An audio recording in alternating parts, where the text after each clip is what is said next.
In this video, we're going to cover transferring oxygen from larger 40 and 20 gallon cubic feet tanks to the smaller medical size bottles. Before we start this procedure, I just want to say this is probably unadvisable to do it in this format. We don't recommend it. We recommend having a vendor fill your bottles. There's a lot that can go wrong, a lot of pressure involved, and potential for fire, explosion, or harm. So we are in no way endorsing that you fill these bottles yourself or transfer, but we are, if the circumstances do demand that you do that, we'd like to at least show you how to do it as safe as possible. So with that being said, I'll start the video. What we have for this video are two of the larger tanks that you get from pretty much any welding supply house. One is a 20 cubic foot and the other is a 40 cubic foot. It's a little off camera, but that's floor mounted. It's about 4 feet tall. And then we have our two tanks over here, a couple of oxygen transfer hoses, adjustable wrench, some gloves, and a face shield. The face shield, I prefer to wear it if I'm going to do this type of operation, just in case something breaks or pops. It's usually under high pressure, and while safety glasses will protect your eyes, I rather protect my whole face. Same goes for the gloves. I'm not in long sleeve right now, but typically you might want to be in long sleeves, jeans, etc., just in case you do have a failure that you're as protected as you can be. So from there, what we're going to want to do is put on our gloves. And face shield isn't really necessary at this point until we start opening valves, but the gloves are helpful. So I'm going to go ahead and put on my gloves, and then I'm going to inspect the hoses that I have for transfer. These hoses are just simple pigtail hoses rated for 3,000 psi. Yours may look slightly different, but they're all the same idea, and they're all rated for at least 3,000 psi. These are CGA 540 on both sides, so you'll be able to connect from one bottle to the bottle you want to fill, open the valves, and transfer the fluid, and the oxygen without much trouble. What you need to keep in mind is that we are just simply transferring oxygen from one vessel to another. We don't have a way to increase the pressure from these tanks. We're not using a vacuum system. We're not an oxygen supply house. So what does this mean when we're filling the bottles? It means each bottle we transfer to, just like if we were pouring liquid from a cup to another, this larger vessel is going to have less oxygen, therefore less pressure, and this one will have more pressure. But we can only equalize it, meaning if this has 800 pounds of pressure of oxygen, the most we can put into this bottle is 800 foot-pounds of oxygen. So and that's going to fall as we fill more bottles. So what's typically done in this scenario is using a Cascade system where you'll have multiple bottles at different pressures, because as you fill, the pressures will fall, and then you can continue to try to get to a higher pressure by switching, going from the lowest pressure to the higher pressures. So in this scenario, we're going to do 2-bottle Cascade system. This bottle has about 600 pounds of pressure in it, and this one has maybe 1,500. When they're new, they would all have somewhere between 1,800 and 2,200 pounds of pressure. But again, as we fill the bottles, they're going to fall. So we want to get our oxygen out of these bottles that we paid for into these smaller bottles, but we also want to get the pressures high enough that we don't have to constantly, 600 foot-pounds of pressure in that tank is less than, it's a little over a quarter of the capacity of the tank. So then we want to go to another bottle and raise the pressure more, so we don't have to keep refilling those constantly, because it won't have much volume. The first thing we're going to do is connect these hoses up to our transfer tanks in the Cascade system. We'll inspect the hoses for any kinks, problems with the braids, damage, to anything, just to make sure that they are in good condition. If they look in good condition, these are new, obviously they're fine. We'll go ahead and connect them to the CGA 540 side of those bottles.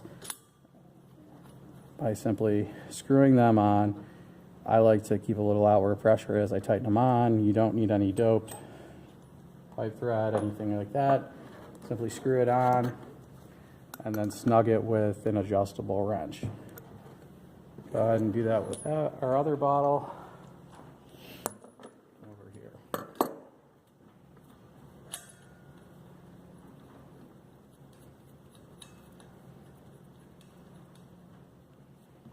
Okay. Now that we've connected up our two transfer tanks, we have pigtails that we're able to connect to our smaller bottles. These two bottles have been previously filled and emptied, and they probably, even though they're going to be reading empty in the gun or on the gauge, they still have maybe 100 pounds of air in them, maybe less, but there is still some pressure in those bottles. They're not completely empty unless you leave the valve open. So what we're going to do is simply connect this other side of the pigtail to our bottle. It's the exact same type of connection as we had over there.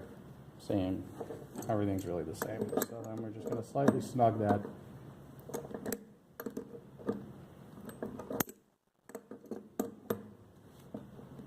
Connector, so everything is secure. Double check, make sure that everything looks secure. So now our pigtail is connected to our small bottle and our transfer tank. What I like to do at this point is put on the safety goggles or safety shield because we're gonna start opening valves. The first valve we're gonna crack is on our fill bottle. And the reason for this is that we do have some pressure in this tank, and it should be enough to energize this hose. And if we have any leaks, we'll hear it. We would rather have leaks with 100 pounds, 50 pounds of pressure than 600, 800, 1,000, 2,000 pounds of pressure. It's a lot less detrimental. If there is a problem, we hear it. We can shut it down and replace the hose or repair the hose. If you do hear some leaking, you can spray these areas with soapy water, and if it is on a fitting, you can go ahead and torque the fitting. But if if the leak is on the bar or anywhere else, you're going to need to replace the hose. So again, just slightly crack this open, and this is just going to be about 1/4 of a turn, and that's it. So now we've opened this 1/4 of a turn. We don't have any leaks, or we don't hear any hissing noises or anything like that. So we're going to go ahead and turn this another 1/4 of a turn. Now that we've opened this valve up slightly, we're going to head over to this valve. And we're not going to open this valve very much to fill this tank. We're just going to crack it about 1/16 to 1/8 of a turn. The reason being is, these tanks are relatively small. They fill very fast. Even under that small amount of opening that valve, but also the pressure. We don't want high pressure, high volume. We want high pressure, low volume transfer, because as that material transfers through these hoses, it generates a lot of heat. And that heat can cause these fittings to expand and contract and perhaps cause a leak. So we're trying to avoid that. And we just go ahead and crack this a hair, and you'll hear it hissing out and coming into the tank, and you'll even feel it if you touch the tank on the higher pressure applications, that it's producing heat. So that's really all you need to do, is just go ahead and lightly crack this slightly. Now you hear that pressure coming through. Now we don't hear any more hissing. And this tank is now equalized with that tank. So if there's 600 pounds in this tank, there are now 600 pounds in this tank. So at this point, what I like to do is just slightly crack this up, to about halfway, 3/4 of a turn, just to raise the valve up a bit, and then close it completely to reseat it down, and then that's 100% closed. Same over here, give this maybe another half turn, and then come back and seat the valve all the way closed. So now the tanks are equalized. We're going to disconnect our smaller tank from the larger tank, keeping in mind that this hose is probably energized to the same amount, because we don't have a vacuum system, we don't have any way to bleed that. We've just equalized the two, including this hose. And so when we disconnect this, we're going to have some pressure release. So what we're going to want to do is just crack it ever so slightly. And you heard that hiss. Once that hiss is done, you can go ahead and disconnect that unit completely. Now we're going to take that same bottle that we just filled and connect it up to our second tank in the Cascade system. Exact same procedure. Just go ahead and screw that in.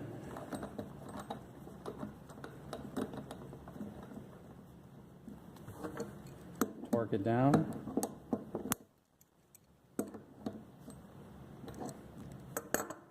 Crack this open a quarter. Check this line. Listen for any noises or leaks. We don't have any. Go ahead and complete that half turn. Head over to our other tank. Crack that open.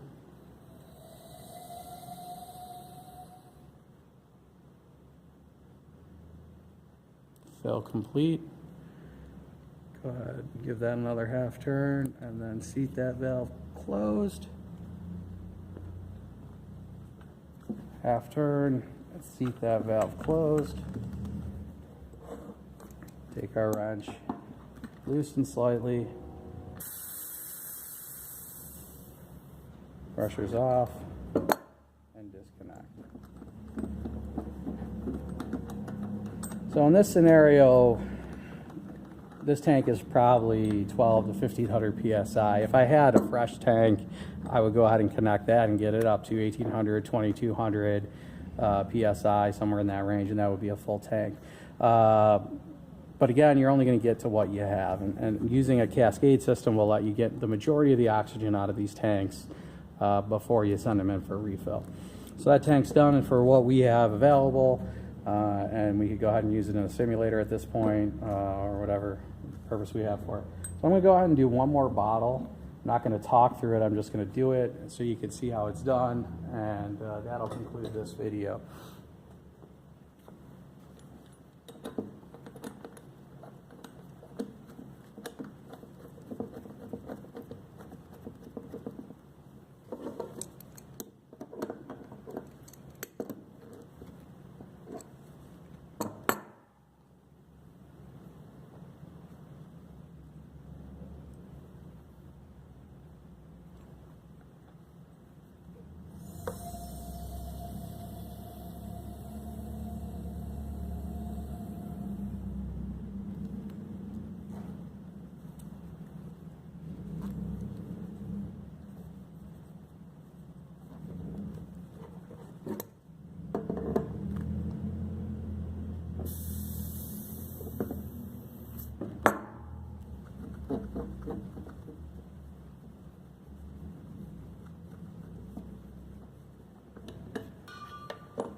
Alright guys, that's it. Now at this point, if you fill all the bottles you need, you can go ahead and disconnect these from the larger bottles and put them into storage, and you're good to go. Thanks again, and if you have any questions again, just shoot us an email or give us a call. We'll be happy to give you any information we can.